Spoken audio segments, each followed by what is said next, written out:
நானும் என் மகன் வர்றப்பலாம் என்னைக்காவது ஒரு நாள் டிஷ்ஷு மாற்றி கேட்பானா அப்படின்னு நினைக்கிறது கேட்குறதே இல்லை. ஃபஸ்ட்டு நாள் நெய் சோறு சிக்கன் கிரேவி, அடுத்த நாள் கண்டிப்பாக சாம்பார் சாதம்.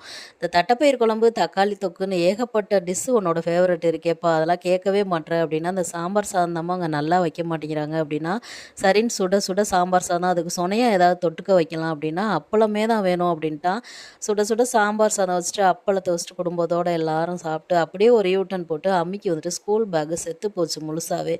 புதுப்பிக்கிற நிலமையில கூட இல்ல. அதனால புதுசா வாங்கலாம் அப்படின்னு சொல்லிட்டு வந்தாச்சு. பேக் என்னமோ 5 நிமிஷத்துல எடுத்தாச்சு. எனக்கு தான் கண்ணு அங்கேயும் இங்கேயும் ஒரே அலைப்பாஞ்சு. அத பார்க்க, இத பார்க்க சந்திரமுகியா மாரி பார்த்துட்டு இருந்தேன். இருந்தாலும் சீச்சி இந்த பழம் புளிக்கும் அப்படின்னு மனச கண்ட்ரோல் பண்ணிட்டு இப்போலாம் வந்துடுறது. அதுக்கப்புறம் வீட்டுக்கு வந்துட்டு பெரியவனோட ட்ரெஸ்லாம் கொஞ்சம் ஆல்ட்ரேஷன் பண்ண வேண்டியது இருந்துச்சு. எல்லாத்தையும் ஆல்ட்ரு பண்ணிவிட்டு பேக்கில் எடுத்து வச்சுட்டு தம்பியையும் வந்துட்டு கிளப்பி விட்டாச்சு. இந்த கனத்த இதயம் கனத்த இதயம் அப்படின்னு சொல்கிறத என் மகன் ஊருக்கு கிளம்பும்போது தான் நானும் ஃபீல் பண்ணுறேன்.